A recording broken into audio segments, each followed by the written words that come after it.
Va a dar comienzo el acto de apertura del curso 2021-2022 de la Academia Iberoamericana de la Rábida con el homenaje póstumo al ilustrísimo señor académico de número de la Academia Iberoamericana de la Rábida, don Francisco García López. En primer lugar, tiene la palabra el ilustrísimo señor presidente de la Caja Rural del Sur y presidente del Consejo Social de la Universidad de Huelva, don José Luis García Palacio. Muchas gracias, presidente. Querido Sixto, presidente de la Academia Iberoamericana. Rectora magnífica, María Antonia, muchas gracias por acompañarnos. Alcalde de Moguer, del pueblo natal del homenajeado, miembros del consistorio onubense, buenas tardes. Familia, amigos, ponentes, muchas gracias a todos por acompañarnos en esta tarde en un homenaje que yo creo que se inicia el curso de esta academia este año y no se puede iniciar de mejor manera que iniciando un acto de justicia, que es poner en valor pues precisamente a una persona con enorme valor cultural, profesional, docente, porque hacer este tipo de expresiones culturales es enseñar a la sociedad una mejora en todos los aspectos, entre otras cosas el amor propio y el reconocernos la calidad y la categoría de la cultura y difundirla además a través de una academia en la que se dan multitud de acepciones. Hoy la Academia Iberoamericana es mucho más internacional que nunca. A pesar de situaciones inexplicables que están sucediendo, prevalece la difusión de la cultura sobre esas ignominias ignorantes, por decirlo de alguna manera. Así que vuestro trabajo hoy se eleva al cubo por la importancia en seguir difundiéndolo. Y para nosotros, para la Fundación de la Caja Rural del Sur, es un honor y un orgullo, primero, poder prestaros estas instalaciones, acompañaros en estas difusiones y, evidentemente, mostraros el firme compromiso que la difusión de la cultura es, como en vosotros, un objetivo primordial nuestro. Muchísimas gracias y enhorabuena a todos.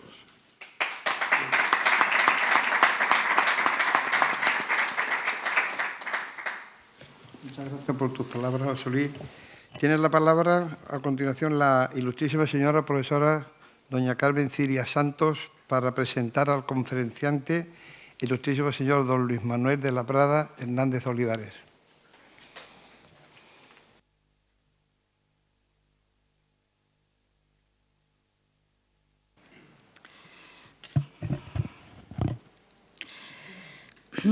Muy buenas tardes.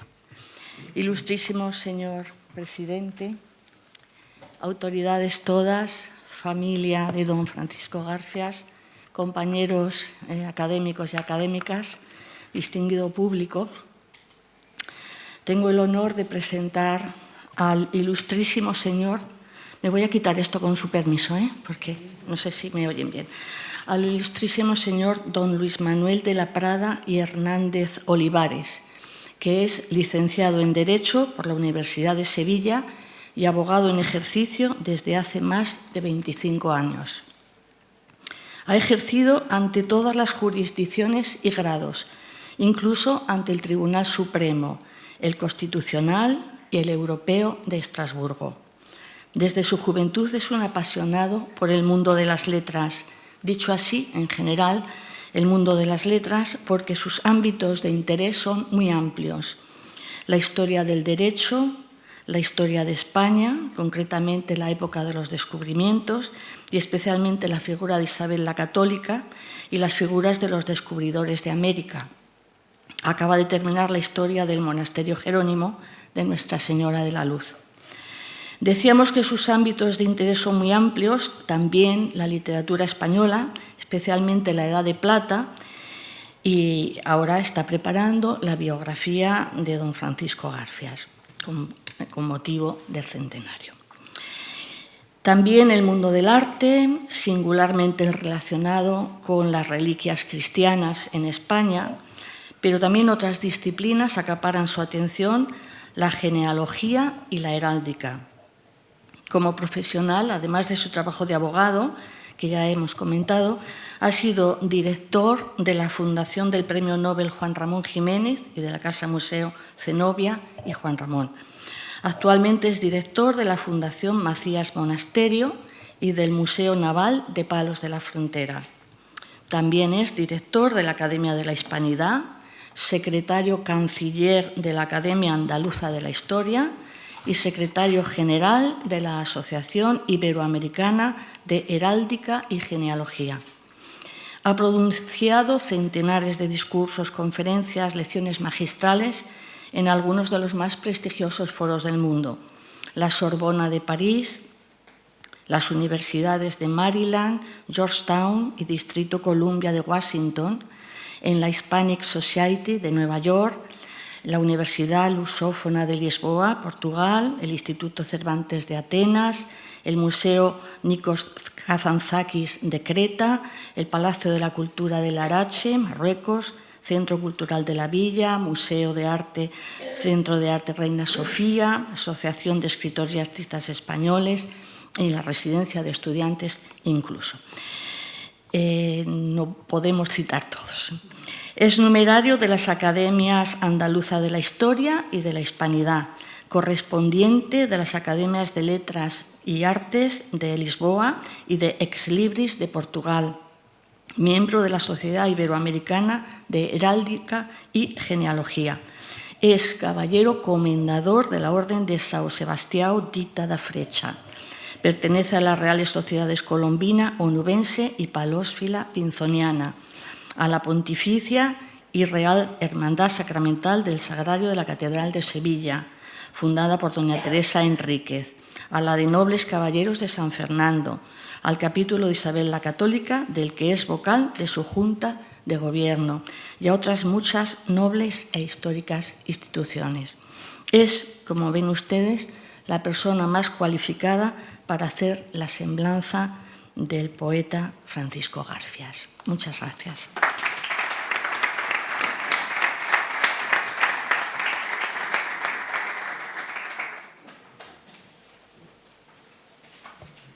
Bien, muchas gracias, Carmen. A continuación toma la palabra el ilustrísimo señor don Luis Manuel de la Prada Hernández Olivares, que va a impartir la lección inaugural del curso 2021-22, El revés del silencio, los temas de la poesía de Francisco Garfias. Cuando quieras.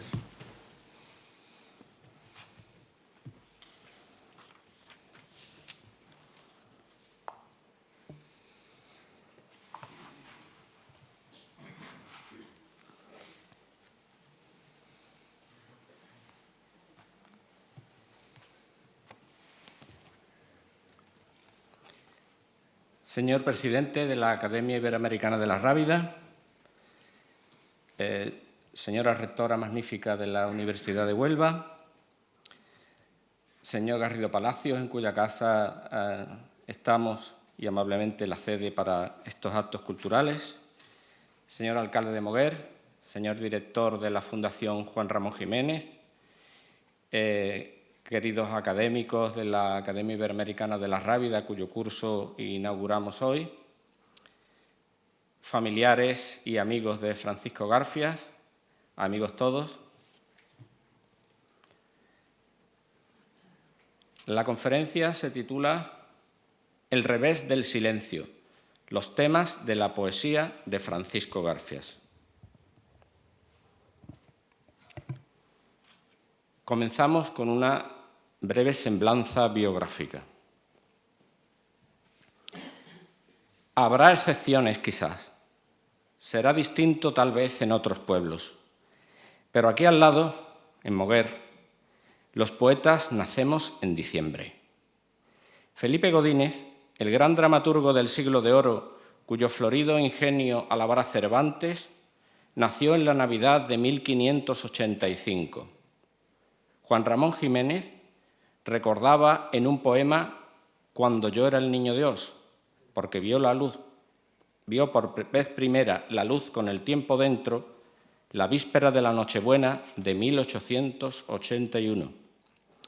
Francisco Garfias vino al mundo en pleno Adviento, la antevíspera de la fiesta de la Inmaculada del año 1920. Y este que os habla, que no pretende ni mucho menos alcanzar a los que le preceden, puso a su madre de parto un fin de año. Así que los mencionados tenemos dos cosas en común. La primera es que todos nacimos en diciembre Y la segunda es que antes que poetas fuimos aguafiestas.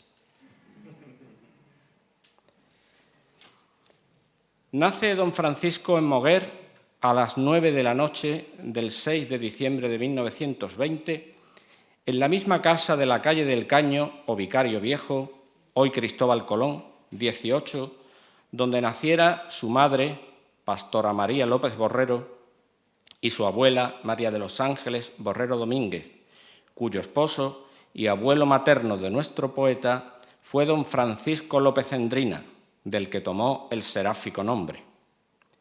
El padre, don Domingo Garfias Robles, vinatero, bodeguero y comerciante en vinos, había nacido el mismo año que Juan Ramón y fue compañero suyo de estudios desde la escuela primaria hasta que Juan Ramón se fue a estudiar el bachillerato al puerto de Santa María.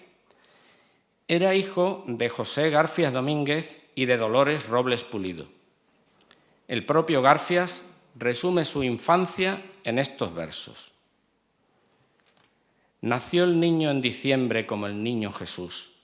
En diciembre del año... ¿Cuándo nací, Dios mío? Se perdió la memoria porque el niño no supo jamás de sequedades, de números ni fechas. Luego se abre la infancia. Quizás lo primero que recuerde a mi madre bordando en un redondo bastidor unos paños para las mecedoras. Vislumbro aquella luz amortiguada entre los verdes plátanos del patio. ¿Es acaso un instante como un pájaro que cruza el horizonte del recuerdo? Recibió una educación muy religiosa. Fue decisivo el ejemplo de su madre, mujer muy devota, y el de su hermana Pastora, alumna aventajada de las esclavas concepcionistas, entonces en el monasterio de Santa Clara. Su infancia se dividía entre dos espacios: el gineceo, los lugares de la casa donde estaban las mujeres, entretenidas con sus quehaceres y sus rezos, y el de la muy próxima bodega familiar, donde estaban los hombres, su padre, su hermano mayor, los trabajadores, dedicados a la crianza y venta del vino. Queda claro cuál era su lugar y compañía preferidos en este fragmento de su libro Magnificat. Mi madre de la tierra me enseñaba a quererte y al poner en mis labios las palabras del ángel, penetraba en mi pecho una dulce colmena. Era en el mundo primavera siempre. Las otras estaciones no existían. Todo era como un mayo, de cintas con espigas y racimos y pámpanos. Su adolescencia estuvo marcada por tres hechos: su relación conflictiva con su padre, el despertar de los sentidos y el nacimiento de su sensibilidad a la poesía. Hablemos primero del despertar de sus sentidos, que predispone a una mórbida sensibilidad y está también en la raíz de su afición poética. La escena es de los baños en la ribera, entonces todavía se podía uno bañar en el Tinto. La libertad de los cuerpos desnudos, quiero decir, con los más que pudorosos bañadores de entonces. Y entre carreras, chapuzones y juegos, el descubrimiento del deseo, la primera atracción de la carne. ¿Mordía ya aquel niño como un fruto temprano la pena de la carne? Buscaba su pecado sin saber qué buscaba, y era lo que buscaba su propia eternidad. Qué libertad su cuerpo desnudo por el río en la amarilla página de un verano insondable. Cómo se iba llagando el alma de mil rosas, de sales, de silencios, de escozores de vida, y cómo ibas clavando en los ojos, ternura, el asombro primero. Ya todo fue después como un espacio cálido, un sentirse en presencia de no sé qué misterios. Lejos quedaba el cielo y Dios callaba siempre. Los amigos cuidaban sus jardines. El hermano mayor miraba ya otras nubes. La madre vigilaba. El niño por la sangre se asustó, codiciaba una tristeza alada de barro y de saliva. Pensó, miró, turbóse, se buscó y ya no estaba. Receló de sí mismo, quiso ver el camino, lloró y era ya un hombre. En cuanto a su afición por la poesía, nació de esta manera. Su padre, don Domingo, era amigo de toda la vida de don Eustaquio Jiménez, hermano de Juan Ramón. Fue precisamente don Eustaquio quien dio a conocer la poesía de Jiménez al joven Francisco, entonces de 14 años, convaleciente de una enfermedad. Fue a verlo y, para que entretuviera a sus forzados socios, le obsequió un ejemplar de la segunda antología poética. Podemos imaginar sus asombrados ojos recorriendo ávidos aquellas páginas inmortales. Fue todo un descubrimiento que marcaría su vida para siempre. Así que el destino no solo lo había hecho nacer en el mismo pueblo y había propiciado la coincidencia de profesión de su padre con el de nuestro Nobel, sino que se esforzaba en tender constantes puentes de unión entre sus vidas. Si esto no es predestinación, al menos permitidme que piense que son demasiadas coincidencias. Luego vienen sus estudios, bachillerato y magisterio, entre el Instituto de Moguer y la Escuela Normal de Huelva, con un magnífico profesor particular, Gorostidi, discípulo de Pedro Salinas, alentando su pasión por la literatura. El servicio militar lo cumple en la Marina, entre San Fernando y Cádiz. Es por estas fechas cuando publica su primer libro, Caminos Interiores, 1942. Mientras su hermano, que a diferencia de él siempre compartió las aficiones masculinas de su padre, el campo, las cacerías, los negocios de las bodegas, se inclinaba por la carrera militar y miraba ya otras nubes, nuestro poeta se decantaba por las letras y soñaba con ser periodista. Entonces, la única escuela de periodismo estaba en Madrid, así que nuestro joven irá a la capital a estudiar en la Escuela Oficial de Periodismo. El ambiente de esta escuela no le gustó, pues estaba demasiado politizado y los profesores ejercían un control férreo sobre los alumnos. Terminó, sin embargo, con buenas notas, y su alegría fue jubilosa cuando volvió a casa con un flamante carné de periodista y una oferta de trabajo en el Diario de Burgos. Pero su alegría se vio truncada cuando recibe la fatal noticia. Domingo, su padre, moría de pronto a las 5 de la tarde del día 11 de octubre de 1946 a los 66 años de edad, a causa de un paro cardíaco, como el padre de Juan Ramón. Lo que sintió entonces nos lo refiere magistralmente este fragmento de su poemario La duda. La muerte de mi padre era el otoño, puso ceniza en mi raíz, el pulso de la vida cesaba. La forma del sollozo tuvo el miedo, y una mano de sombra, herida y fría, buscó en mi corazón asilo y norma. Fue una revelación tremenda, el río iba a la mar, allí acababa todo, y el designio siniestro llenó un punto, mi sangre de hojas secas. El ángel de la muerte golpeaba con una dura piedra mi alegría. La muerte apaga la música de la carne, porque poco antes había conocido el amor. Y como todo joven enamorado, se había sentido incomprendido por todos, y especialmente por su padre. Esto hacía más traumática aún su muerte para nuestro joven poeta, porque al dolor se unía un cierto sentimiento de liberación y un remordimiento de imaginaria culpa. Luego vino un año de luto, retirada toda la familia en la casa de campo de la Cañada del Peral.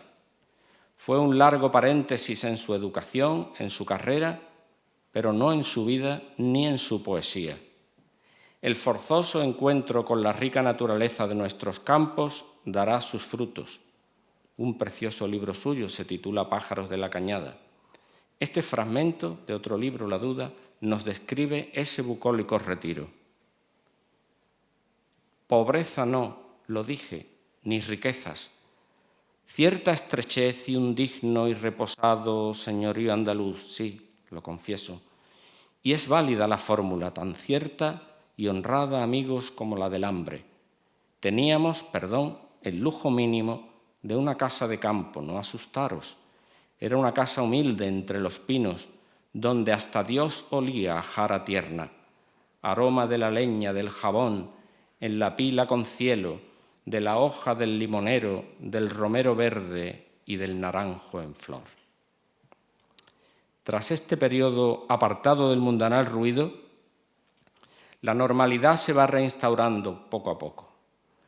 Vuelve a Madrid, entra a trabajar en Radio Nacional de España, donde permanecerá 5 años, tras los cuales obtiene un empleo en el Consejo Superior de Investigaciones Científicas, institución en la que prestará sus servicios durante 33 años, hasta su jubilación.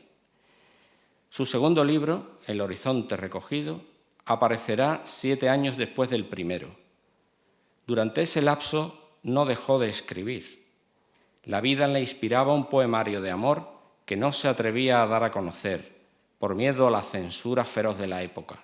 Su título, Vendimia en la sangre. El horizonte recogido, publicado en Madrid, es juanramoniano desde su título, un verso de la Andaluz Universal. Le seguirá Magníficat, que será todo un acontecimiento mediático.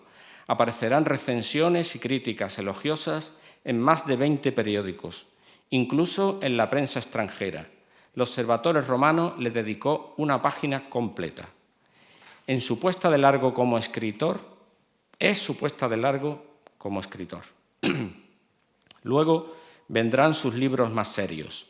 El Cerro del Tío Pío, donde aborda con descarnada pluma y extraordinaria sensibilidad la poesía social. Aunque es de noche, un precioso florilegio de sonetos de raíz sanjuanista. La duda, su obra maestra sobre el tema de Dios que le valió el Premio Nacional de Literatura en el 71. Doble elegía, una conmovedora y profunda reflexión sobre el dolor y la muerte. Canción a 3 voces, con bellísimos poemas cortos y tan musicales que se cantan solos. Un libro cuya edición tuve el privilegio de cuidar hasta el más mínimo de sus detalles, como también lo hice con Vendimia y con Testigos de la Pasión. Y con los libros llegaban los premios y reconocimientos.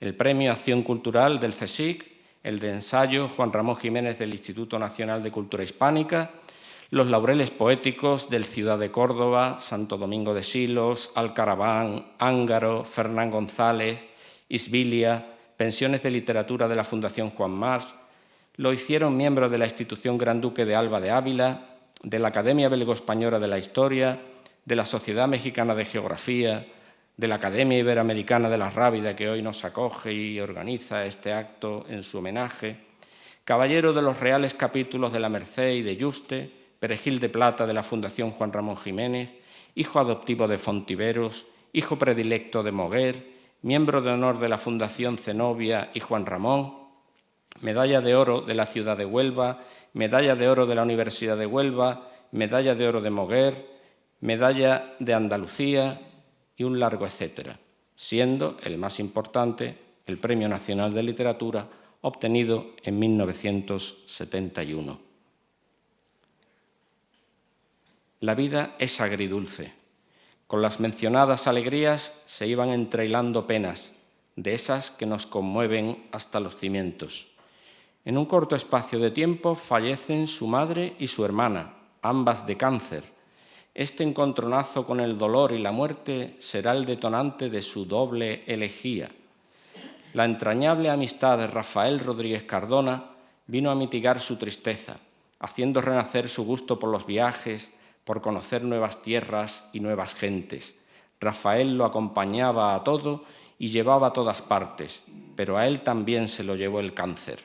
Su pérdida le decidió a dejar Madrid y volver a Moguer a pasar sus últimos años. Aquí tenía su casa y contaba con sus incondicionales María y Mariquita para su servicio y sobre todo sus familiares, Paco López, que no le falló ni un solo día en sus visitas matutina y vespertina hasta su muerte, el último gran dolor que colmaría el cáliz de nuestro poeta, su hija Gema, que nos acompaña tan constante y cariñosa con él como su padre, sus fieles amigos como el profesor Juan Miguel González, o en último lugar quien os habla, y muchos más que sería imposible nombrar, porque él sí llegó a ser poeta, profeta en su tierra y querido como nadie en su pueblo. El 26 de octubre de 2010, a las 9:30 de la mañana, tras una larga agonía, entregaba su alma en el Hospital Juan Ramón Jiménez. Había vivido casi 90 años. Una obra prolífica y polígrafa. Al intentar hacer un apretado resumen de su obra, a los libros de poesía, 24 de ellos publicados en vida, de los que he mencionado los más conocidos, hay que añadir sus escritos y alocuciones como periodista, el trabajo gustoso con el que se ganó la vida, y su amplísimo quehacer como escritor, tan prolífico como polígrafo. Prácticamente no dejó un solo género por cultivar. Como periodista se dedicó especialmente al periodismo cultural. Durante un lustro en Radio Nacional haciendo programas sobre literatura y arte, y 3 largas décadas en el servicio de prensa del CSIC, donde redactó miles de páginas para sus medios, pero también publicó centenares de artículos en los más prestigiosos periódicos, ABC de Madrid y de Sevilla, El Español, La Prensa, Arriba, Juventud, Odiel, Diario de Córdoba, y revistas, entre ellas Poesía Hispánica, La Estafeta Literaria, Blanco y Negro, Magisterio Español, Bellas Artes, Ateneo, Semanario Gráfico, Mundo Hispánico. En su archivo se conservan copias o recortes de 226 de estos artículos. Debió escribir muchos más. Relacionada con esta labor está la de crítico literario, publicando decenas de reseñas de libros y otros trabajos críticos, la mayoría sobre obras de poetas y artistas contemporáneos que hoy nos resultan fundamentales para entender el panorama cultural de su tiempo. Su obra dramática comprende 6 comedias, 3 de ellas completas de 3 actos, Los pájaros del alba, Como una estrella y El rincón de los recuerdos, poemas dramáticos como La lluvia de Fray Juan, dedicado a Fray Juan de la Cruz, y En la pobreza de un convento, el drama costumbrista, como La ciudad de la gracia, dedicado a Sevilla, de 2 actos, y Doña Purita, de 1 acto. Y hasta el guión cinematográfico, Sublime sacrificio, borrador, para cuyos protagonistas se pensó en José Suárez y Aurora Alba, galán y primera actriz del momento. Y el libreto operístico El rocío, del que se conserva un borrador.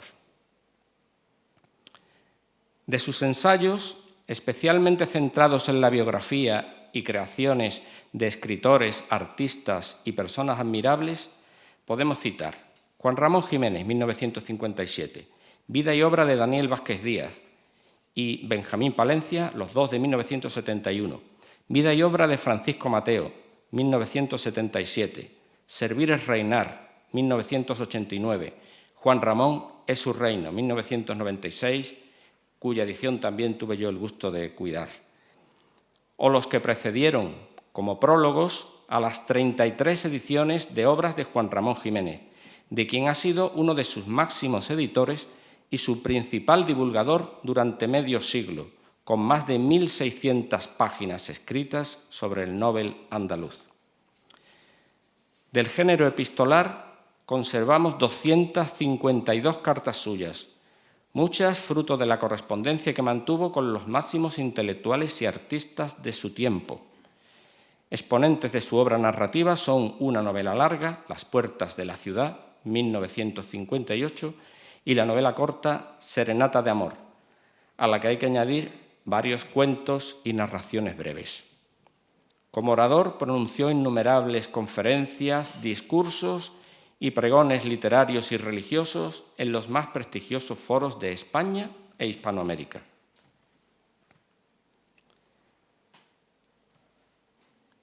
Los temas de la poesía de Garfias. En primer lugar, el tema de Dios.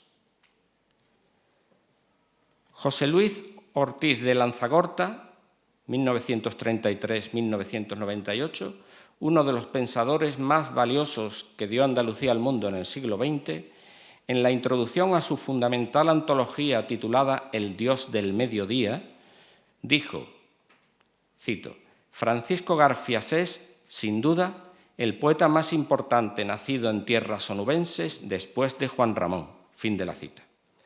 ¿Qué es lo que admira Ortiz en Garfias? Hay que tener en cuenta que el libro que acabamos de citar es una antología de la poesía sobre Dios en Andalucía a lo largo de la historia.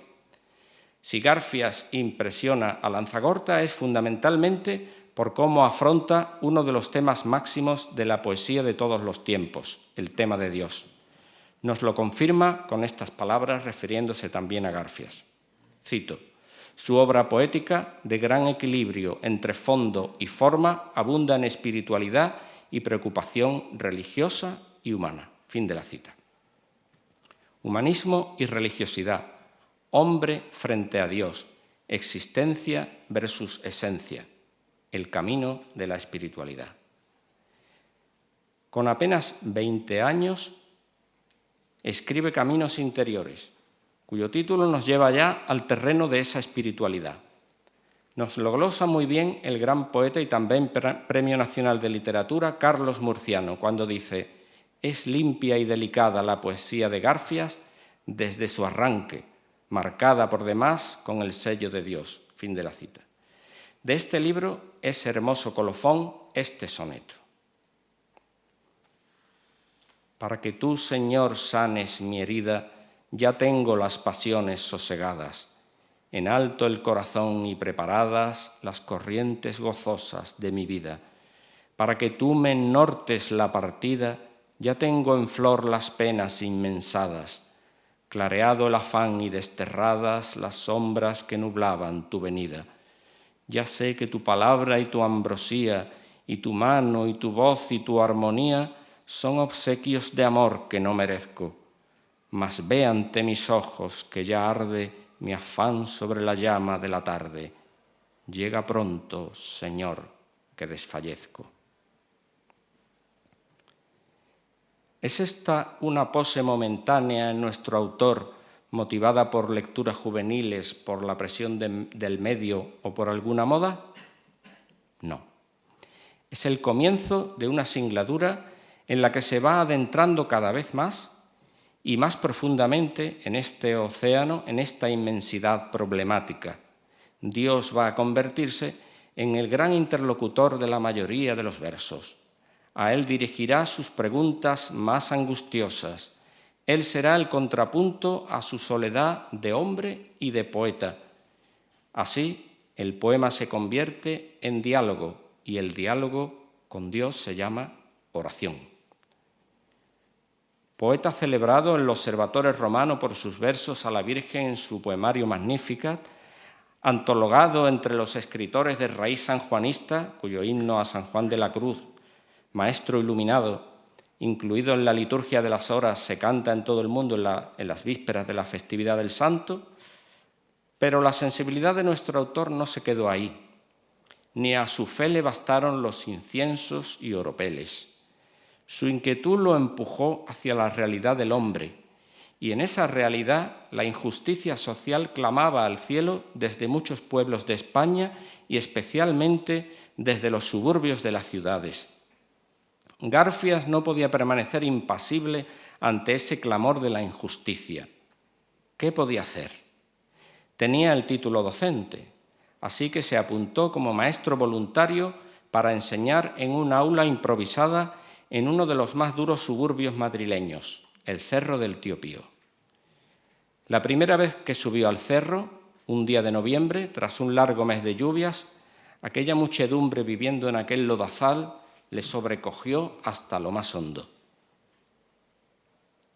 Me hablabas desde el barro, tú, el callado, tanto tiempo, tú, Cristo, infinitamente mudo me hablabas desde el barro. Me hablabas sin cesar, me golpeabas desde el duro temblor de la miseria.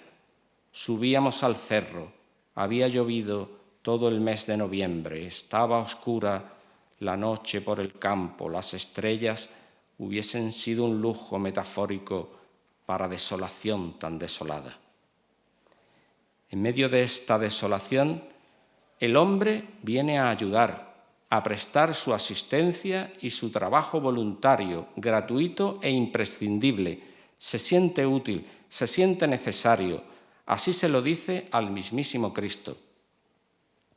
Porque me necesitas, Te hago falta, a ti, al omnipotente, al poderoso, al incesante Creador, y me pediste ayuda a mí para que yo, en el año 1962, aquí, en este cerro del Tío Pío, aquí te quitase la piedra, la obstinada piedra que esconde el ansia de la vida. Lo mismo que la piedra de la sepultura de Lázaro le impedía salir al amigo resucitado de la oscuridad de la tumba, la pesada losa de la incultura impedía salir a aquellos seres humanos del pozo de la miseria. El maestro sabe bien que lo que él no les enseñe quedará ya para siempre sin saberse, y el voluntario sabe bien que lo que él no haga quedará eternamente sin hacerse. Si la pobreza y la injusticia penetran, hieren, desgarran como acerado dardo la antigua placidez de la conciencia, la proximidad de la enfermedad, del dolor y de la muerte hacen temblar la fe hasta sus cimientos. La muerte repentina del padre, el cáncer de la madre y luego de la hermana, el dolor tan cercano que toca su propia carne. Hay poetas que cuando les llega el sufrimiento enmudece su lira. Hay otros que escriben para huir de él. Y hay algunos que tienen la valentía de plantar cara a ese toro sin evitar su embestida, tomándolo como tema, como asunto de su pluma, como sujeto de su verbo. Garfias es de estos pocos. En ese contexto surge La duda, su obra maestra, que le valió el Premio Nacional de Literatura. El libro comienza con una cita de Miguel de Unamuno. Mi religión es luchar con Dios desde el romper del alba hasta el caer de la noche. Lucha del hombre con Dios, lucha cruenta, lucha incesante, lucha sin cuartel. Vamos a verlo en este poema, cito solo el final, que es uno de los más hermosos, de uno de los libros más hermosos escritos en España en la segunda mitad del siglo XX. Y sin embargo lucho, tú, Dios mío, silencio mío, noche mía, amigo o enemigo, sabrás por qué lo hago, sabrás por qué me aferro a esta batalla en la que a un tiempo soy brote que espera y enemigo íntimo, en la que a cada instante soy agua y fuego, hielo y quemadura, perseguidor y perseguido. El amor. El segundo gran tema de la poesía de Garfias es el amor. Pocos como él han sabido cantar este sentimiento, esta energía, fuerza primordial que une las almas y los cuerpos, que empuja a cada ser a salir de sí y a buscar al otro, porque, es un verso suyo, uno solo no sirve para el amor. El poeta recibe una tradición de la poesía amorosa que, enraizada en nuestros grandes clásicos, Garcilaso, Juan de la Cruz, Quevedo, toma nueva savia en los poetas románticos, Bécquer sobre todo, y un nuevo lenguaje en Juan Ramón Jiménez y sus discípulos de la generación del 27. Los primeros versos de García Lorca, prohibidos por la censura de entonces, los escucha nuestro moguereño durante su servicio militar de la boca de otro recluta que se sabía de memoria el romancero gitano. Luego, cada soneto del amor oscuro que iba apareciendo era un acontecimiento gozoso. A Vicente Aleixandre, Damaso Alonso y Gerardo Diego, que se quedaron aquí, sí los conoció, los trató y admiró mucho. Su magisterio inconmensurable campea por las páginas de los libros de Garfias.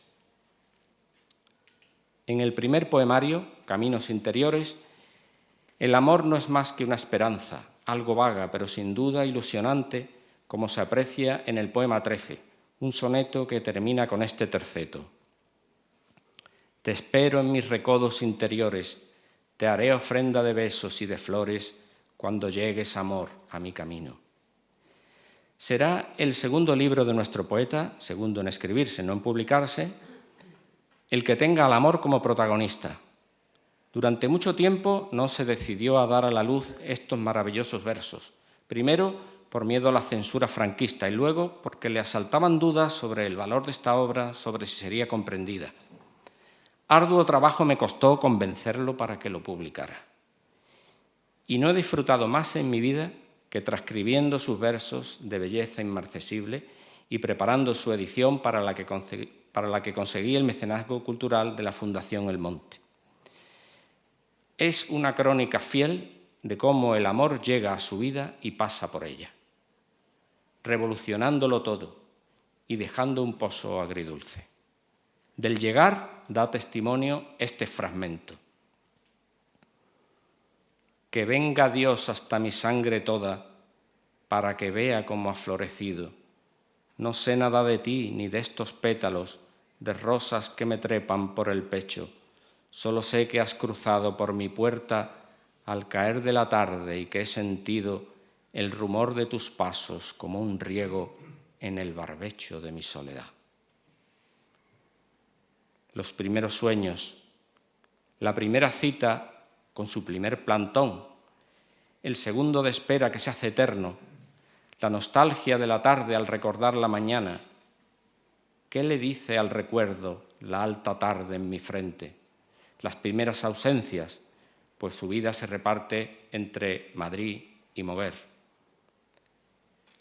Desde aquella mañana, viva sangre en la nieve, ojos glaucos de asombro con adioses celestes.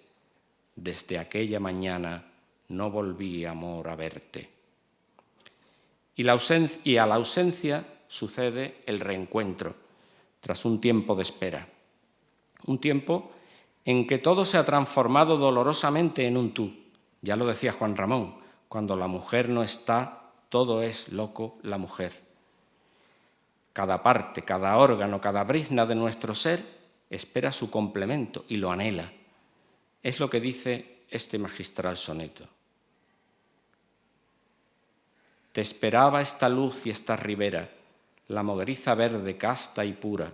Te esperaba mi copla y mi ternura y mi amarilla flor de sementera. Te esperaba el pinar, la enredadera que crece por mi pecho y mi cintura. Te esperaba la lumbre que inaugura la miel en mi panal de primavera. Te esperaba mi voz, el viento airado, mi olivar de pasión, mi sol, mi frío, esta pena de amor que sube loca. Te esperaba la herida en mi costado, mi pentagrama, fiebre y desvarío, y te esperaba el cielo de mi boca. Pueblo, el otro poeta de Moguer. Esta parte la dedico a nuestro alcalde que nos acompaña y a la concejala de Cultura que está también con nosotros de Moguer. Pocos pueblos han tenido la fortuna de tener un gran poeta que lo haya escogido como una de sus principales fuentes de inspiración. Moguer no solo ha tenido uno en Juan Ramón Jiménez, ha tenido dos. El segundo es Francisco Garfias. La generación de moguereños que conociera a Juan Ramón y cristalizara en los personajes de Platero, las demás elegías andaluzas y sus libros de prosa autobiográfica, ha encontrado su sucesión natural en las varias generaciones que ha conocido don Francisco en sus 9 décadas viviendo aquí o pasando temporadas regularmente cada año.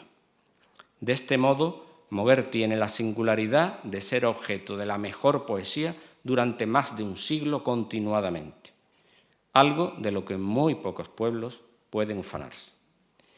Ya desde el primero de los poemarios de Garfias, Caminos Interiores, la inspiración moguereña se hace palpable. Aun donde no aparece el nombre del pueblo, se adivina este en sus paisajes, en sus campos, en su río, en su cielo, en su aire. Lo definía muy bien Francisco Montero Galvache en el prólogo que escribe para este mismo libro. Cito: «Evoco el paisaje que ha movido a este libro, la tierra moguereña, la luz desangrada que busca a Huelva para alejarse, húmeda y viajera, Atlántico adentro, mar, mar. Moguer vive aquí con su paisaje, su serenidad, su luminoso cielo alto, su blancura casi hiriente, su tarde crispada y olorosa de agosto». Fin de la cita. En el horizonte recogido, el poema La torre y el río da cuenta del diálogo cromático entre nuestra pequeña Giralda y el Tinto, nació el río en la mina, sofocado de auroras y crepúsculos, y al pasar por el pueblo vio la torre. El tercer libro, siempre siguiendo el orden de publicación, Magnificat, continúa explorando el paralelismo entre Moguer y Nazaret. Moguereñas son las flores, los pájaros, los atardeceres, las riberas, hasta las constelaciones de estrellas. Y así llegamos a Ciudad Mía, íntegramente dedicado a su pueblo, que mereció al editarse los elogios de la crítica más exigente y el reconocimiento del público, convirtiéndose en una de sus obras más importantes. Ciudad Mía es un canto a Moguer desde su primer verso hasta el último. Su primer poema, del mismo título que el libro, escrito desde la lejana Madrid, es una evocación llena de nostalgia de su ciudad. Ahora que no la tengo es mía sola, y la veo entre viñas, amparándose en la luz, reclinada en las nubes, con su torre encendida de campanas y de vientos de mar, porque el mar está cerca, no se ve, se presiente. No es Ciudad Mía el único libro dedicado íntegramente a Moguer y a los temas moguereños, pues podríamos citar otros como Pájaros de la Cañada, que es su cañada del Peral, o Montemayor, que recoge todos los poemas dedicados a su patrona. Pero es que además abundan los poemas de tema moguereño, salpicando toda su obra. Por ejemplo, en su preciosa colección de sonetos, titulada Aunque es de noche, se incluye el famosísimo poema Pueblo, que es un auténtico compendio de vocabulario popular andaluz, una evocación a lo popular a través de las palabras que significan los útiles de labor, las plantas, los cacharros de cocina, las cosas de las casas, las bodegas y los campos. Digo almirez y trébedes y plato, silla de enea, hoz, jarra y lebrillo, aceite, mosto, candeal, membrillo, campana y ontanar, pan y recato. La muerte. No era de extrañar en poeta tan profundo y tan centrado en la esencia de la vida que el dolor y la muerte fueran temas de su obra y estuvieran en la esencia vívida de sus versos. De hecho, se le considera uno de los autores españoles que ha escrito más y mejor sobre asunto tan trascendente. Elegías hay en muchos de sus libros. Doble elegía es el título del que dedicó las muertes de su madre y hermana. Muerte es el título de esta tremenda reflexión en forma de soneto. Todo se va muriendo, se nos muere el corazón cuando la sangre falla, se nos mueren los ojos cuando estalla la claridad de Dios que tanto hiere. Se nos muere el amor cuando se quiere, fe de viento de mar junto a la playa, y el desencanto muere en la muralla de los ojos de Dios, un miserere distinto a cada instante. Cuánta y cuánta muerte en la vida, cuánto ayer mojado de agua turbia y mortal, cuánta agonía. Se nos muere la sombra, se agiganta el silencio que palpa desolado, y hasta la muerte se nos muere un día. Y para terminar, para cerrar el círculo, volvamos atrás. Volvamos a su primer encontronazo con la muerte, la pérdida de su padre. Es el tema de estos versos de Elegía inevitable. Un padre autoritario y exigente que nunca le comprendió en vida y que ahora, que ya no está aquí o está de otra manera, quizá ya pueda comprenderle. Ahora que es espíritu y puede verle por dentro, ahora que puede entender lo que está detrás de su palabra y de su silencio. Escuchas mi silencio, Padre mío dormido entre cipreses. No es tan solemne un monte, ni una estrella sauriga tan celeste. No escurre tanta miel una colmena, ni tanto llanto las flagelaciones de la nieve y el viento, como esta piedra viva de tu muerte. Y sé que tú me ves por dentro al rojo vivo, con todas mis tinieblas y todas mis auroras. Por eso vengo, Padre, a hablarte de mis sueños, ahora que me comprendes. Ay, Padre, Padre mío, sin ti no fue posible el pájaro que canto, ni el paisaje que cuaja en mis ojos absortos. Ahora sabes mejor mi historia sin historia. Entiendes de qué modo el revés del silencio. Muchas gracias.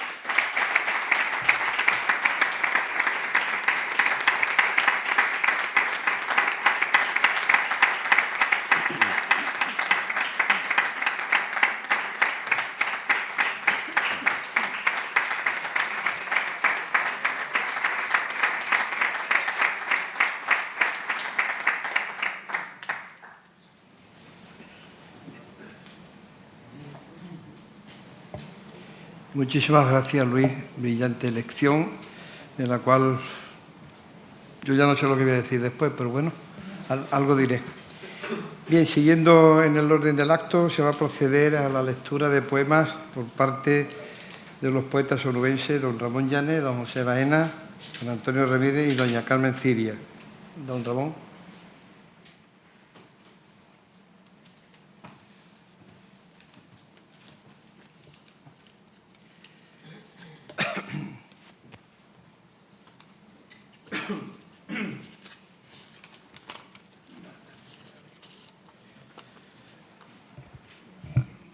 Casi la sequedad en el encanto, casi la soledad en compañía, casi de noche y sin embargo día, apenas risa y sin embargo llanto. Si pronuncio ilusión brota el espanto en la rama fugaz de la alegría.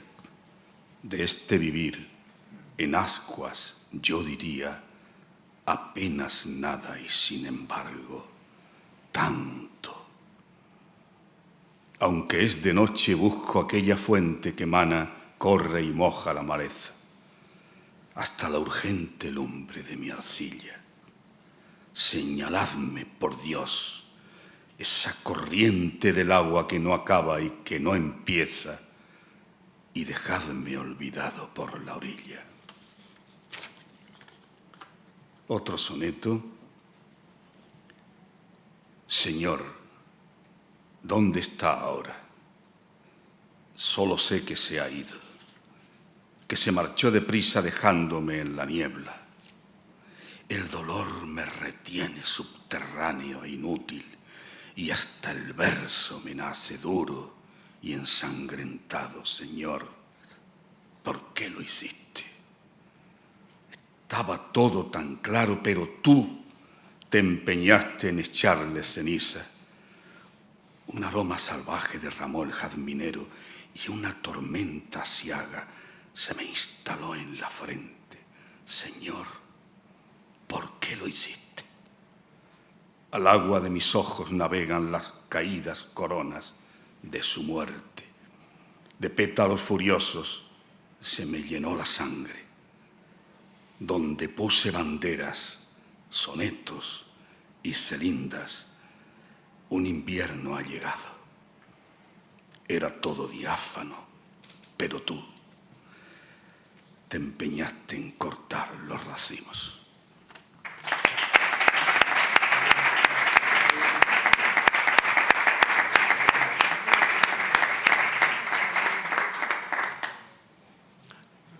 ¿No se ve nada?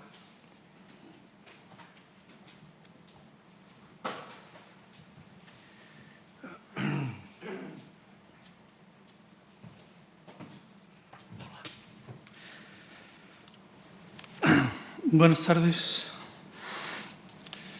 En la historia de la poesía en Huelva, Manuel Sánchez Tello, ilustre miembro de esta institución, y yo sosteníamos que García logra una poesía sugestiva en imágenes, dentro de una encomiable sencillez. Voy a leer el primer soneto que Luis de Prada ha leído, el cuarteto primero de Pueblo, donde su palabra rescata el alma de las cosas. García viaja por ella a través de su más hondo sentir hasta unas raíces más atávicas. Digo Almirez y Trébedes y Plato, silla de Enea, hoz, jarra y lebrillo, aceite, mosto, candeal, membrillo, campana y ontanar, pan y recato.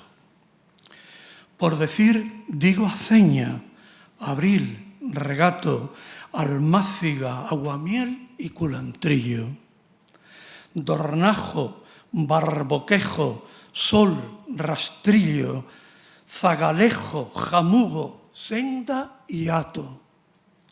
Digo escarcha, pajuela y malvarrosa, recuero y horno, potro y levadura. Luego nombro el helecho y el barbecho. Y tras decir Señor, amén y rosa, me ciño un Padre Nuestro a la cintura y me tumbo a dormir tan satisfecho.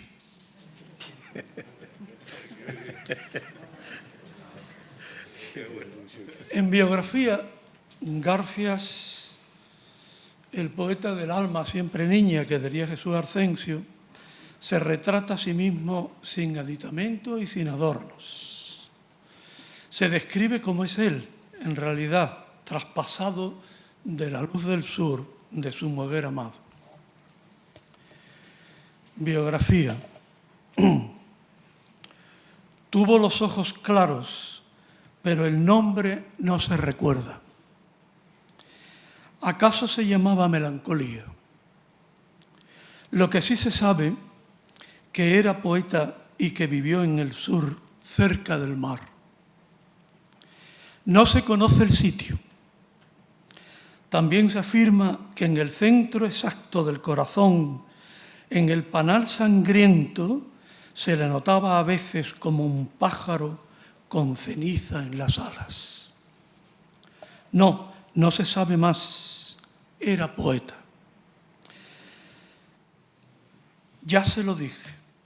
Se recuerdan a veces contemplando las nubes, otras veces ponía sus palabras como un polvillo de oro en la cuartilla, o posaba la mano en otra mano, o se quedaba mudo de repente, imaginando arroyos y sonetos. El nombre de verdad no se recuerda. Muchas gracias. Muy bien.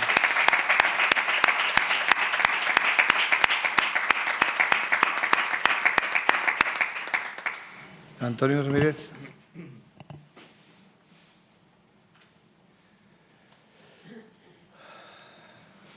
Buenas tardes. Del libro Desde entonces, Cartas inacabadas, el poema Budapest. Me deslumbraba Liz, tú bien lo sabes. Era una llamarada que todo lo encendía. Luego, en un cambio imposible y casi mágico, la oscuridad volvía de repente. Entonces, en el pecho, me sentía una huella tibia y honda, una ceniza musical y extraña. La segunda rapsodia quemaba mi dolor adolescente y hoy aquí, en Budapest, he vuelto a detectar su quemadura. La ciudad es un sauce repetido de lluvia y de nostalgia, de ritmos vegetales y candores, que parte el río gris como un alfanje.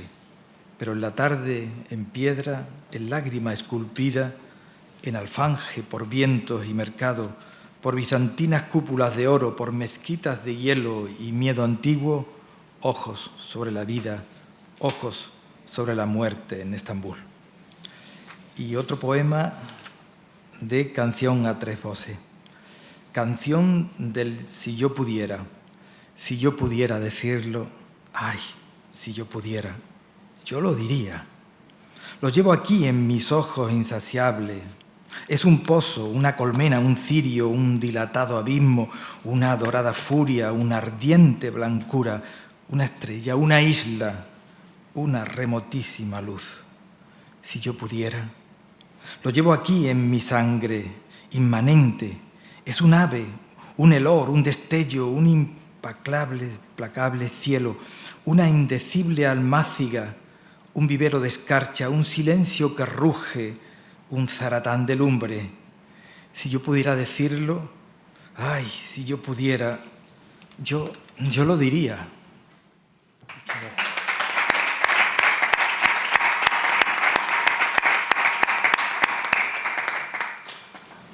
Bien, seguimos. Invito a don Francisco López a que suba.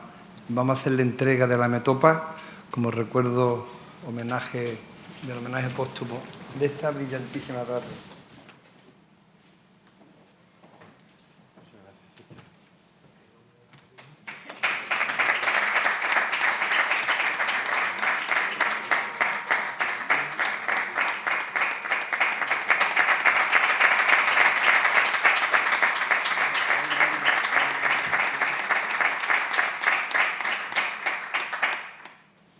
Homenaje póstumo, obra poética, excelentísimo señor Francisco García López, 26 de octubre de 2021.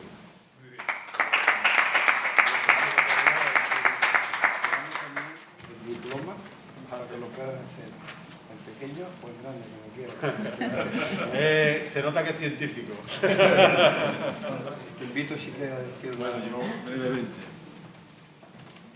Bueno, brevemente y por supuesto para agradecer de todo corazón en nombre de mi familia, de los amigos, de todas las personas que queríamos y admirábamos la figura de Curro García, agradeceros a la Academia, a la Caja Rural del Sur, a la Academia, pero especialmente también quiero darle las gracias a Sixto y a Benito, porque hemos estado peregrinando este homenaje hace un par de años. Habíamos pensado de celebrarlo en Santa Clara, ellos tenían esa idea, la pandemia nos privó de ello, pero hoy para mí es un motivo de enorme satisfacción y orgullo que le estéis dando este sitio a una de las personas más cultas, pero sobre todo más buenas y más generosas que Moguer y que Huelva han dado al mundo. Así que nada más, muchísimas gracias. Estamos embarcados en varios proyectos para seguir poniendo en valor su figura, porque si no lo hacemos en este momento en el que estamos celebrando el centenario de su nacimiento y el 50 aniversario de la concesión del Nacional de Literatura, no lo vamos a hacer. Y estoy ahí intentando varios proyectos, parece que algunos van por buen camino. Y nada más, agradeceros muchísimo vuestra asistencia, a los poetas que han leído con esa enorme emoción lo que ya de por sí tenía emoción. Y si me permitís, yo voy a finalizar con un poema que a mí me encanta.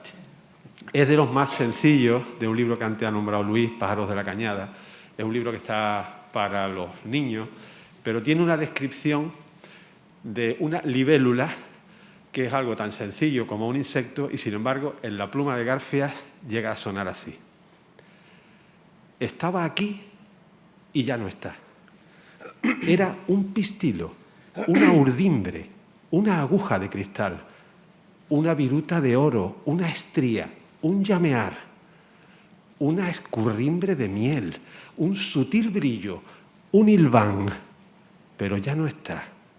Se encendió sobre el jacinto, a un nardo lo hizo vibrar, puso un temblor en el agua y un iris sobre la cal, pero ya no está.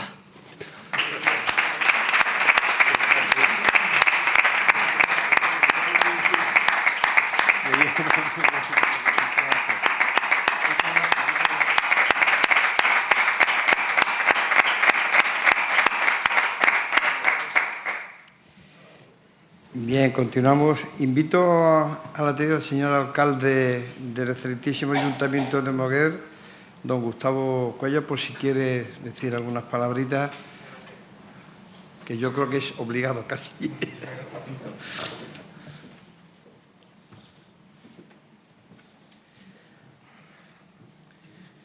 Rectora magnífica y magnífica rectora de la Universidad de Huelva.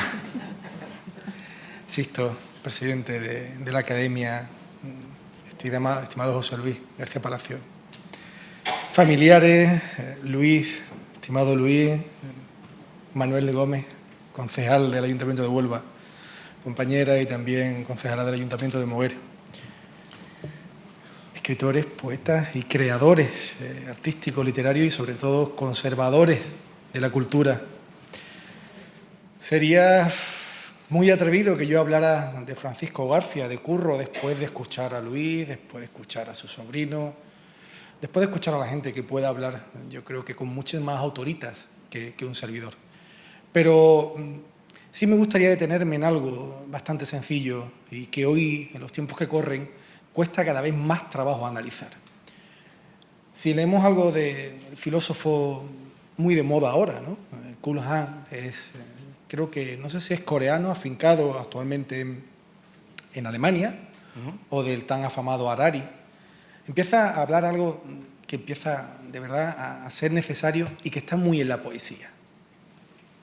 El pararnos en el tiempo y el dedicarnos a las cosas, no a las no cosas. Las no cosas están todas en las tablets, en los móviles, están en todo.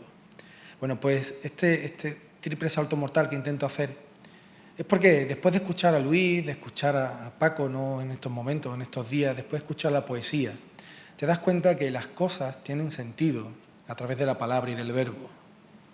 Y cada día utilizamos menos la palabra y el verbo y nos dedicamos más a lo telemático. Y hemos perdido un tiempo magnífico, creo, y estamos perdiendo un tiempo magnífico. Y ese magnífico tiempo ya venía descrito por grandes de nuestra tierra, y termino con ello. Moguer tiene un caldo perfecto de literatura.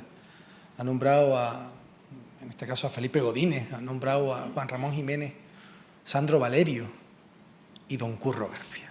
El Tito Curro, como le dicen ellos cariñosamente. Pero hoy día también está Daniel Blanco Parra. Tiene escasos 40 años y ya tiene varios premios nacionales de literatura. Y la grandeza de nuestra tierra, y ya no digo Moguer, sino de nuestra tierra, de Huelva, está en la generosidad con la que todos y todas somos capaces de ofrecerlo. Y ahí está realmente la grandeza de uno de los mayores literatos de nuestra tierra, que se llama Curro García, que tuvo la grandeza y la generosidad de ofrecerla en su vida y después de su vida, en su no muerte, porque sigue estando aquí sin estar. Así que muchísimas gracias a la Academia por tan bonitos gestos y por tan bonitos recuerdos, y por supuesto muchas gracias a todos y a todas. Gracias.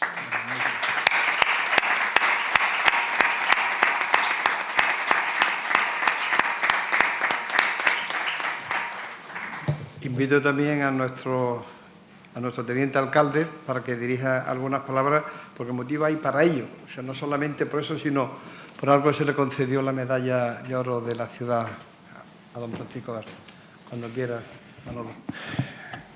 Me voy a quitar esto. Muy buenas tardes, presidente de la Academia, rectora magnífica, presidente de la Caja Rural y del Consejo Económico y Social, alcalde de Moguer, académicos, miembros de familiares de don Francisco García, conferenciantes, poetas, queridos amigos, señores y señoras. Para mí, como representante del Ayuntamiento de Huelva, es una satisfacción doble o quizá triple, ¿no?, el poder estar aquí. En primer lugar, porque, como comentaba al principio cuando estábamos aquí conversando, un momento antes, es volver otra vez a este tipo de actos que, por desgracia y por razones que todos conocemos, llevamos mucho tiempo sin hacer, ¿no? Y yo creo que poquito a poco estamos retomando el pulso de vernos, de mucha gente. También quería saludar a don Manuel Sánchez Tello, que no lo he saludado. Y creo que esto es fundamental. Tenemos que poco a poco ir recuperando el pulso y sobre todo en algo tan importante como la cultura. Yo quería felicitar a la Academia por tener esta iniciativa. La Academia, yo creo que en estos tiempos tan convulsos, comentaba algo así ya el alcalde de Moguer, en estos tiempos donde todo se simplifica, donde todo se convierte en un tuit, donde todo es muy banalizable o banalizado, que existan las academias, yo creo que la Academia y las academias es algo que cada día es más necesario. Las academias suponen el paradigma del estudio, del diálogo, de la reflexión, del conocimiento profundo de los temas, y eso nunca se debe perder. Y yo estoy seguro que no se va a perder, pero bueno, yo creo que es de justicia reconocerlo. Y además, en el caso de la Academia Iberoamericana de las Rábidas, se conjuga con otro aspecto muy importante, que es ese carácter iberoamericano y de las rábidas. Dos aspectos muy, muy destacables y que los onubenses, los choqueros, como nos gusta llamarnos, nos identificamos de una manera muy, muy importante. Forma parte de nuestro ser, ¿no? De nuestro tuétano, lo llevamos por la sangre, ¿no? El carácter iberoamericano. Solamente recordar que ahora mismo, a pocos metros de aquí, en la Casa Colón, también está celebrándose un primer congreso de gastronomía iberoamericana y que ha supuesto pues, un encuentro de chefs y de profesionales de la hostelería de toda Iberoamérica, 22 países, y que está siendo aquí, ¿no? Aparte de todo lo que ya conocemos, ¿no? Todo lo que son las Reales Sociedades, la Colombina, la Palófila, etcétera, todos los aspectos que tenemos que tener en cuenta en relación con Iberoamérica. Y para lo último quería felicitar al conferenciante. Creo que ha sido una conferencia muy brillante. Lógicamente no voy a cometer la imprudencia de glosar la figura de Francisco García, porque con las palabras que habéis ustedes señalado y los poemas que han declamado, los rasodas que han hablado antes que yo, creo que queda suficientemente plasmada y puesta en valor. Lo que sí me parece muy importante destacar es que Francisco García fue un referente de la cultura, de la poesía, no solo de Moguer y no solo de Huelva, sino de toda España, no solo por sus trabajos en poesía, sino también, lógicamente, por ese trabajo de estudio, de conocimiento, de puesta en valor de la obra de nuestro moguereño universal, ¿no? De Juan Ramón Jiménez, que, por cierto, creo que ayer se cumplía 65 años de la concesión del Premio Nobel, ¿no? Por tanto, nada más. Yo ya termino agradeciendo a la Academia el habernos invitado, renovando y manifestando de manera expresa el compromiso de este Ayuntamiento de Huelva con la Academia Iberoamericana de las Rábidas, y confiar que poder seguir asistiendo a muchos actos como estos. Eso será buena señal de que la cosa va bastante mejor. Nada más, muchas gracias. Muchísimas gracias.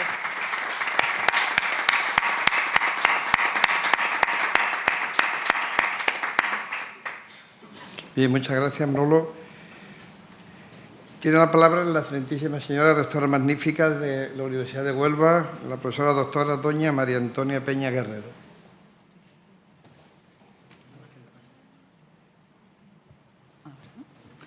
Bueno, muy buenas tardes y muchas gracias, Sixto, como siempre, por tener conmigo la deferencia de que yo suba a esta mesa, supongo que en mi doble condición de miembro de la Academia y de rectora. Para mí siempre es un honor y un placer.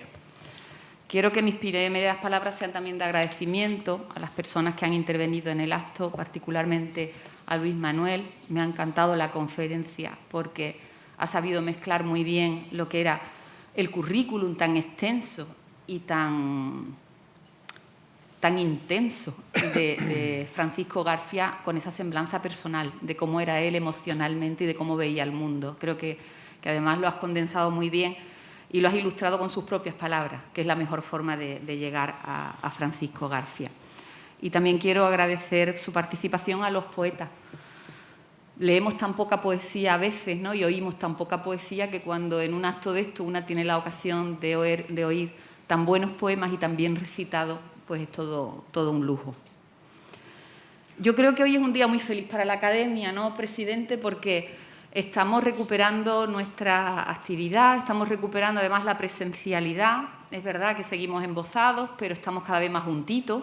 Ya a la entrada nos hemos dado abrazos, incluso besos, aunque está una como asustada, pero estamos recuperando una parte también importante de nuestra vida académica, que es la relación interpersonal. Y hoy es un día especialmente de felicidad porque se lo dedicamos a Francisco García. Él, en vida, honró a esta academia perteneciendo a ella.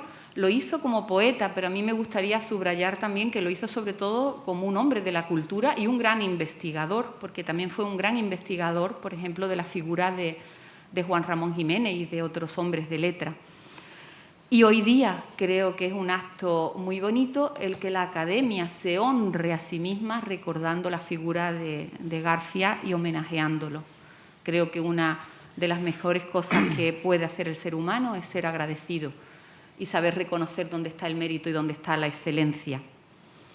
Verán ustedes, yo tengo la inmensa suerte de vivir rodeada de libros de poesía, los que me conocen lo saben, y todavía la suerte aún mayor de vivir rodeada de poetas. Entonces, como si fueran una especie de parientes lejanos, pues en mi casa no hay día que no se hable de Juan Ramón, de Montesinos, de Vallejo, de Bécquer, de Lorca, de Hernández, incluso de Quevedo y López, ahora que los anuncios publicitarios reciclan sus hermosísimos poemas al amor y, bueno, lo convierten en mercado también, ¿no? En ese pequeño Parnaso doméstico en el que yo vivo, Francisco García está siempre muy presente. Yo tuve la suerte de conocerlo, no de tratarlo, porque ya quizá por la diferencia de edad no me alcanzó a tratarlo, pero sí que de alguna forma lo he llegado a conocer a través de mi suegro, José Manuel de Lara, que fue su amigo, y por eso en mi casa García es Curro, que es como sus amigos lo conocían, con esa cercanía y con esa proximidad. Y quizás por eso también, a través de lo que mi suegro nos contaba o el resto de los poetas de mi familia nos han contado, Curro siempre ha sido el poeta sin complejo, el poeta pulcro, limpio. Utilizó la palabra Luis Manuel en su conferencia, en esa limpieza de su poesía. Ese poeta capaz de unir la habilidad con la métrica y las rimas, junto con esa libertad que da el verso libre, ¿no? Y que él sabía utilizar también con una gran maestría. Y esa combinación también maravillosa de lo espiritual, de esa búsqueda permanente de Dios, con la terrenalidad que le daba su compromiso social. Esos son los valores que yo siempre he oído asociados a Curro García y que cuando leía su poesía encontraba fácilmente. Creo que hoy es un buen día para que nos acordemos de Francisco García, porque estamos en un mundo, también lo ha dicho el alcalde de Moguer, donde solemos hablar solo de mercado, de tecnología y de pandemia, sobre todo últimamente, y hablamos muy pocas veces de emociones, de sentimientos, de cultura y de poesía. Y esto, créanme, cada vez estoy más convencida de que es lo más necesario y lo que mejor podemos hacer por nosotros mismos. Qué suerte tiene Moguer de tener tantísimo poeta y tantísimo poeta premiado. Hombre, no es fácil que un pueblo tenga un premio Nobel y un premio nacional todo en el mismo paquete, ¿no? Eso es un mérito muy grande. Pero yo, con el permiso de Moguer, me gustaría terminar mis palabras diciendo que qué suerte inmensa es que Huelva, esta provincia esquinadita, periférica, con tantas carencias que todavía tenemos, sin embargo, haya sido capaz a lo largo de su historia de dar a luz tantísimos poetas, tantísimos hombres y mujeres dedicados a la poesía, que han sido muchos y además muy buenos. Muchísimas gracias.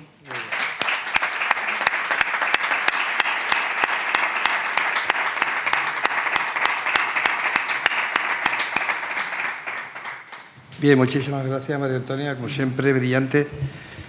Bien, pues ya para finalizar, pues voy a dedicarle una palabra y quiero comenzar con algo que se me ha ocurrido ahora mismo, no es original, pero yo creo que en esta tarde-noche no ha brillado tanto la luz con el tiempo dentro.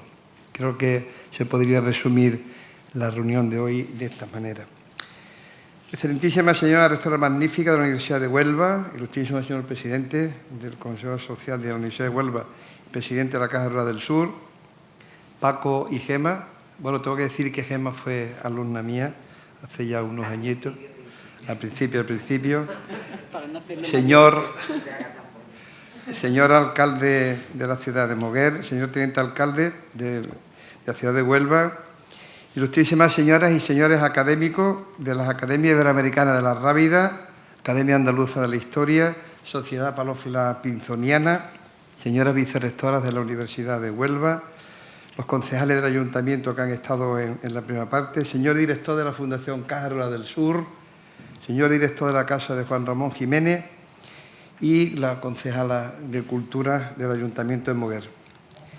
Mis primeras palabras no tienen que ser más que de felicitarte, Luis, por la brillantísima lección que nos ha dado y de darnos a conocer en profundidad esa espiritualidad que tenía nuestro querido como le llamábamos, yo no lo conocía demasiado, pero sí llegué a tener bastante conexión con él, con Manuel Sánchez Tello y con Benito de la Morera y José María Ramos, que íbamos a visitarlo en los últimos tiempos de su vida. También a mi queridísima Carmen Ciria, que por cierto se me ha olvidado ese pequeño lapsus. Siempre el buen escritor, escribano, echa siempre un borrón y lo he cometido hoy porque ella tenía preparado un poema y se me ha pasado. Así que te pido todas las disculpas del mundo. Después cierra ella con la lectura, si no os importa, ¿vale? Bien, de todo he sabido que la COVID-19 nos ha castigado fuertemente con situaciones singulares, vividas con muchas dificultades, como se ha dicho aquí ya, a las que hemos dado, sin lugar a dudas, respuestas singulares y excepcionales. En los contratiempos, en la adversidad, sobre todo es donde conocemos nuestros propios recursos, para hacer uso de ellos. No debemos perder conciencia de que la adversidad forma parte de nuestra vida. Vamos a tropezar, tropezaremos con ella de vez en cuando. Unos más que otros, pero de vez en cuando se tropieza con la adversidad. Pues bien, cuando eso sucede, lo más importante no es la experiencia que vivimos, sino cómo la vivimos y lo que hacemos con ella. Las actividades que teníamos previsto para el año 2020, por razones que ya todos conocidos, tuvieron que ser pospuestas para el año 2021. Pues bien, tengo que decir que hemos recuperado todas esas actividades. Hemos sido valientes y hemos hecho actos académicos cumpliendo, obviamente, con todas las normas sanitarias impuestas por las autoridades sanitarias, donde la universidad ha sido una vez más la que nos ha ofrecido las instalaciones, las magníficas instalaciones de Jacobo del Barco para hacer actos. Un salón que tiene del orden de 600 asientos y teníamos que reducirlo a 73. Imaginaros, permitirme la expresión juvenil, las virguerías que teníamos que hacer para poder encajar ese número. Bien, el pasado año de 2020 se cumplía 25 años de la comisión gestora de la Academia Iberoamericana de la Rábida, inicialmente denominada Academia de Buenas Letras, Bellas Artes y Ciencias. En aquel momento, donde Francisco García participó, nacía con un claro propósito de desarrollar sus actividades teniendo sus vínculos iberoamericanos. 26 años después, constituimos ya una corporación de derecho público con personalidad jurídica y plena capacidad para el cumplimiento de sus fines. Como decía, desde el mes de febrero nuestra academia ha venido recuperando poco a poco y poniéndonos al día en las actividades.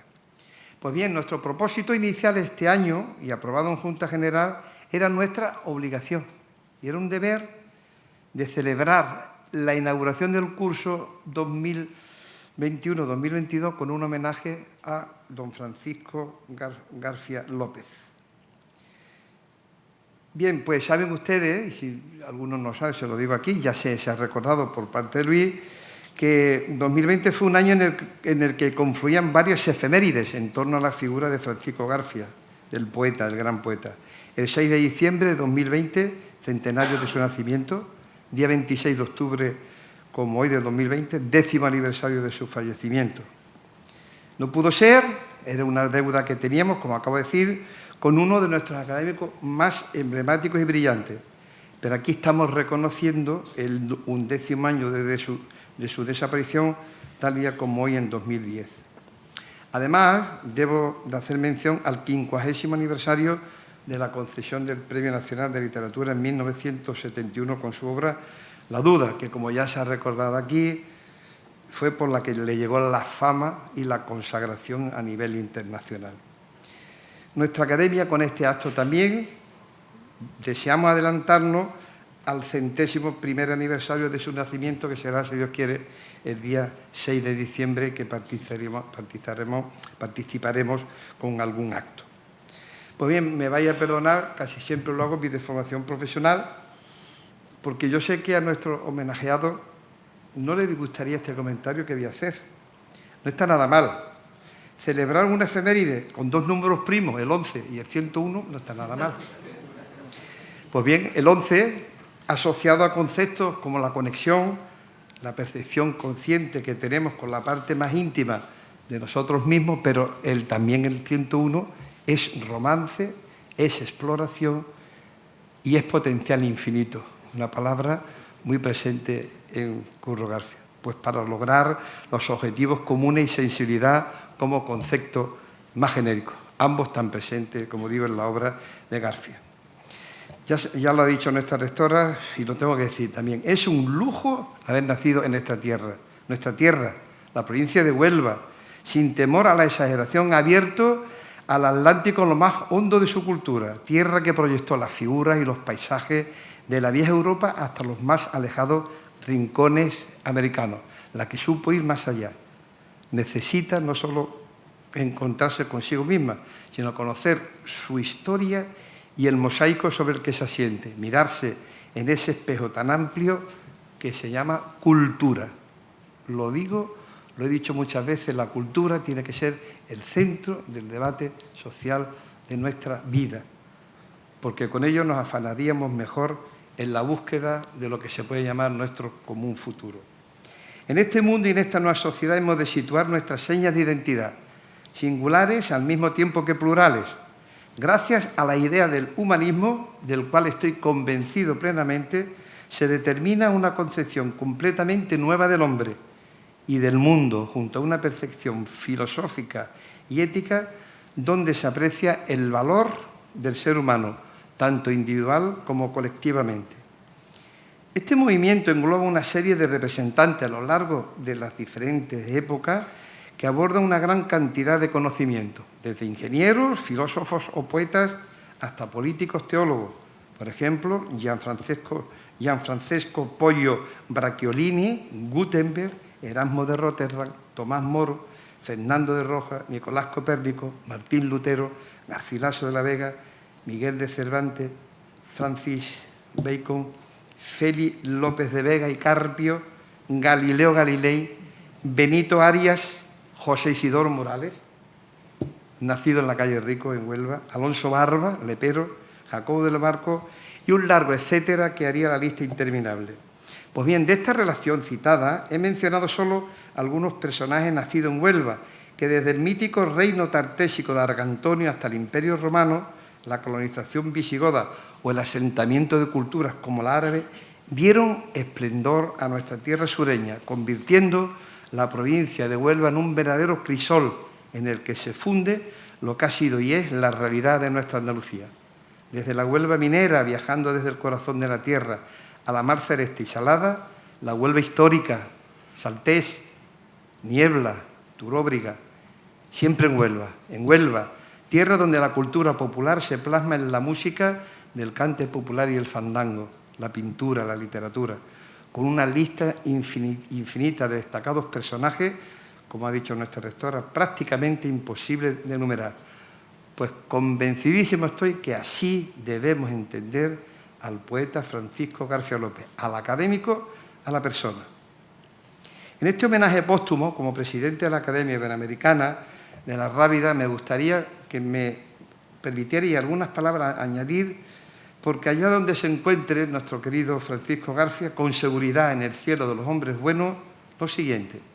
Lo conocimos, y en particular lo conocí en la década de los 90, y fue a raíz de su enfermedad cuando en las visitas que rondábamos los académicos que cité antes, a su casa en Moguer, tuve la ocasión de compartir charlas en las que destacábamos los momentos de denuedo en la que abordábamos la frase que tanto repito y que al poeta le gustaba en las animadas charlas que teníamos con él sobre el necesario y definitivo encuentro entre las humanidades y la ciencia. Sé que soy muy pesado, pero lo digo siempre, humanización de la ciencia, pero reclamo también la cientificidad de las humanidades.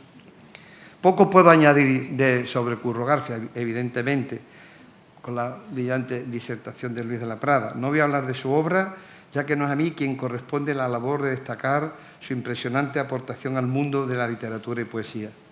Nos debemos de sentir y nos sentimos enormemente orgullosos y honrados con haber contado en vida con Francisco García, como uno de los académicos de número más destacados de nuestra academia.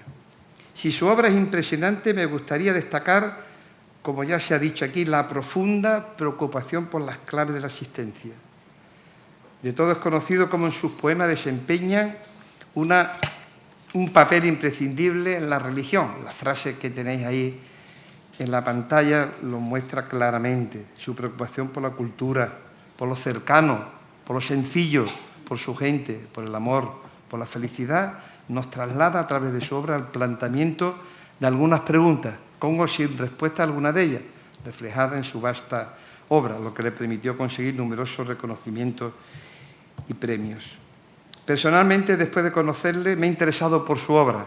Me he leído algunos libros y me ha contagiado su amor por la felicidad. Y me ha hecho cuestionarme muchos interrogantes ante la insensibilidad frente a la vida. Por razones obvias, familiares, pues es un tema que estoy enormemente sensible. Entonces me pregunto, ¿cómo despertar la conciencia y tener conciencia que el drama de la vida consiste en el peligro de la negación de la identidad y de la dignidad de la persona humana, cuestionándonos que la vida puede ser tan maravillosa, pero al mismo tiempo como dura? Lo dejo para la reflexión. Francisco García contribuyó junto a diferentes personas pertenecientes a diferentes campos de la cultura y educación en el marco de la Academia Iberoamericana al impulso y al estímulo de nuestro acervo cultural con la cercanía del hombre sencillo. Y ya por último, pues, queridos amigos, compañeros, familiares, no es fácil organizar un evento en tiempos difíciles y ordenar la mente martillada constantemente por la maldita situación sanitaria actual. Pero a pesar de ello, y mucho mejor que hace unos meses, nos hemos congregado hoy aquí porque es verdadero, digno y justo, equitativo y saludable daros a todos las gracias, a todos, porque todos los que aquí estáis esta noche lo estáis superando las lindes de un obligado compromiso por pura devoción de afecto y de amistad, trabajando permanentemente con la mascarilla. No siendo pues vuestra presencia obligación, merece un justo reconocimiento por mi parte a todos ellos. Para finalizar, agradezco pues la presencia de todas las autoridades, en especial a José Luis García Palacio, que siempre la Academia le está enormemente agradecido por un apoyo incondicional a nuestra institución, por ese permanente apoyo, a mis queridos poetas, los tres íntimos amigos de hace muchísimos años, a Gema y a Paco, a mi peña Al-Ándalo que está aquí, amigos que vienen a todos los actos que organizo. A todos ustedes invito a que compartan dentro de las posibilidades de su agenda las actividades que periódicamente venimos organizando en la Academia Iberoamericana de la Rábida.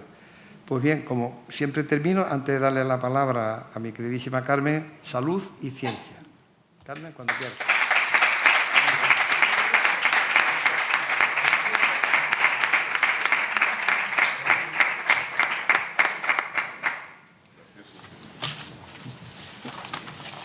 Bueno, gracias, Sisto, no era necesario tampoco. No, pero es una sugerencia de nuestro restaurante también, porque... Gracias. Sí, qué mejor cierre. La mejor forma de homenajear al poeta es leerlo. Y me uno a mis compañeros que... Ay, está encendido, ¿no? Sí, sí. Me uno a mis compañeros que han leído tan bien, tan estupendamente. Bueno, yo solo un poema para no cansaros. Se titula El mensaje y tiene tema religioso. Hombre, niño que naces, ¿qué mensaje es el tuyo? ¿A qué celeste mundo tu llanto pertenece? La vida es esto, sí, una quejumbre incierta, un apenas latido, ese yermo que ves desde la lágrima. También hay rosas, risa y la palabra amor de vez en cuando. De Dios a Dios, un círculo de urgencia, vienes y vas, en restallante pasmo. Te espera un inseguro sendero tornadizo. Sabrás del abrasado silencio y del mordisco en la nieve mortal, en el hastío. Dime, niño que llegas, hombre, ¿qué mensaje nos traes? qué nueva movediza te encomendó el destino, la mano creadora. Déjanos tu secreto como un fruto temprano. ¿O acaso no lo sabes y tanteas aquí y allá, doliente como un ciego? Qué hondura tu misterio, tu fronda de pureza. En el pecho de Dios te desprendiste, algo distinto ya, flor de fruto que cuaja, y la sangre del hombre te llevó en su corriente. ¿Recuerdas? Fuiste creciendo allí. Comenzaba un temblor, un burbujeo de anhelos, un rebullir de sabias, de tejidos purísimos. ¿Y qué más? ¿Qué sentías? ¿Tropezaste de pronto con el aire? ¿O llorabas nostálgico de los ángeles buenos, tus amigos, los ángeles?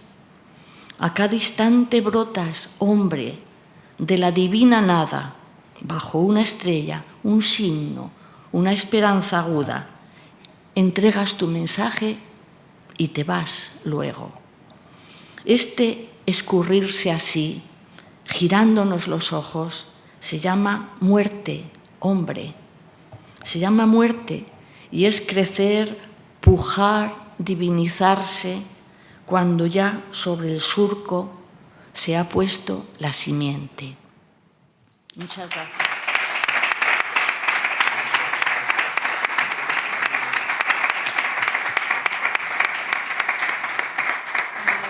Bien, pues se levanta la sesión. Muchísimas gracias.